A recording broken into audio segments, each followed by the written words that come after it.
ನಮಸ್ತೆ. ಪದ್ಮವೇಣಿ ಕನ್ನಡವಾಣಿಯಿಂದ ಎಲ್ಲರಿಗೂ ಬೆಳಗಿನ ಶುಭೋದಯ. ಕನ್ನಡದ ಮೊದಲುಗಳು ಭಾಗ 2. ಆತ್ಮೀಯರೇ, ಕನ್ನಡದ ಮೊದಲ ಶಾಸನ ಯಾವುದು? ಹಲ್ಮಿಡಿ ಶಾಸನವೇ ಅಥವಾ ತಾಳಗುಂದದ ಶಾಸನವೇ? ಸದ್ಯಕ್ಕೆ ಲಭ್ಯವಿರುವ ಪುರಾವೆಗಳ ಆಧಾರದ ಮೇಲೆ ಅಧಿಕೃತವಾಗಿ ತಾಳಗುಂದದ ಶಾಸನವನ್ನು ಕನ್ನಡದ ಮೊದಲ ಶಾಸನವೆಂದು ಪರಿಗಣಿಸಲಾಗಿದೆ. ದೀರ್ಘಕಾಲದವರೆಗೆ ದಶಕಗಳಿಂದ ಕನ್ನಡದ ಮೊದಲ ಶಾಸನವಾಗಿ ಹಲ್ಮಿಡಿ ಶಾಸನವನ್ನು ಅತ್ಯಂತ ಪ್ರಾಚೀನ ಶಾಸನವೆಂದು ಗುರುತಿಸಲಾಗುತ್ತಿತ್ತು.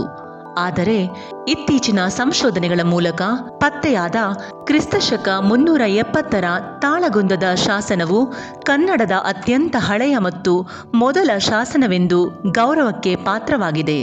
ಈ ಶಾಸನವು 2013 ಮತ್ತು 2014ರಲ್ಲಿ ಭಾರತೀಯ ಪುರಾತತ್ವ ಇಲಾಖೆ ತಾಳಗುಂದದ ಪ್ರಣವೇಶ್ವರ ದೇವಾಲಯದ ಆವರಣದಲ್ಲಿ ನಡೆಸಿದ ಉತ್ಖನನದ ವೇಳೆ ಪತ್ತೆಯಾಯಿತು.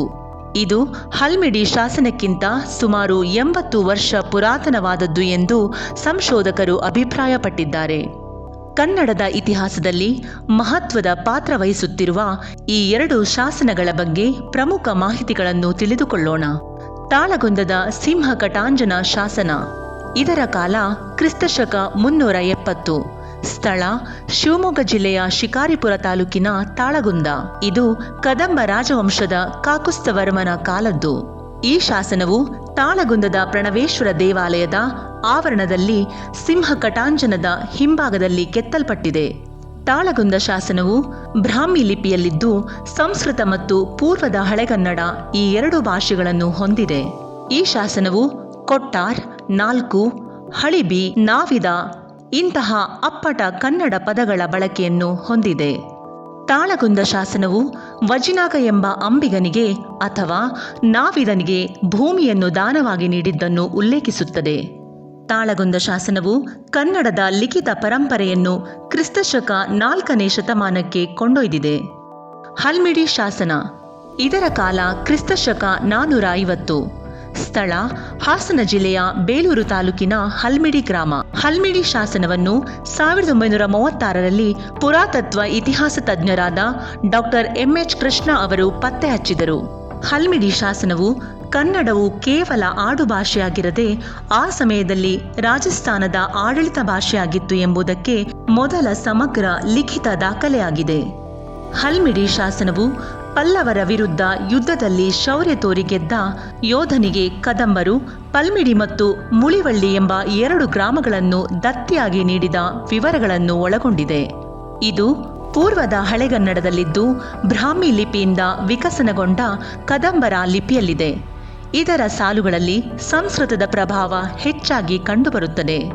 ಮುಂದಿನ ಸಂಚಿಕೆಗಳಲ್ಲಿ ಈ 2 ಶಾಸನಗಳ ಬಗ್ಗೆ ಹೆಚ್ಚಿನ ವಿವರವನ್ನು ತಿಳಿಯೋಣ.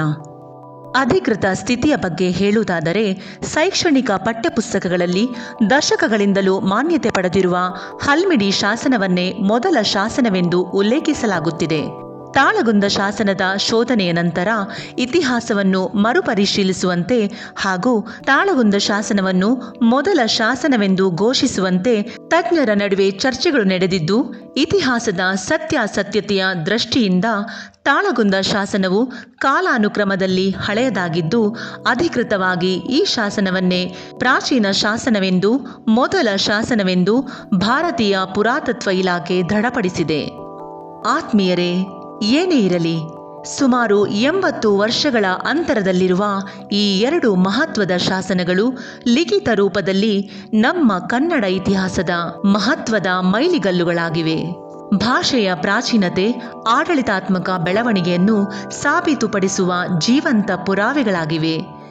ಹಲ್ಮಿಡಿ ಶಾಸನ ಕನ್ನಡ ಭಾಷೆಯಲ್ಲಿ ದೊರೆತಿರುವ ಮೊದಲ ಪೂರ್ಣ ಪ್ರಮಾಣದ ಶಾಸನವಾಗಿ ಕನ್ನಡದ ಸಮಗ್ರ ಲೇಖನ ರೂಪಕ್ಕೆ ನಾಂದಿ ಹಾಡಿದರೆ, ತಾಳಗುಂದ ಶಾಸನವು ಕನ್ನಡದ ಅಸ್ತಿತ್ವವನ್ನು ಮತ್ತಷ್ಟು ಹಿಂದಕ್ಕೆ ಕೊಂಡೊಯ್ದು ಭಾಷೆಯ ಪ್ರಾಚೀನತೆಯನ್ನು ಜಗತ್ತಿಗೆ ಸಾರಿದೆ.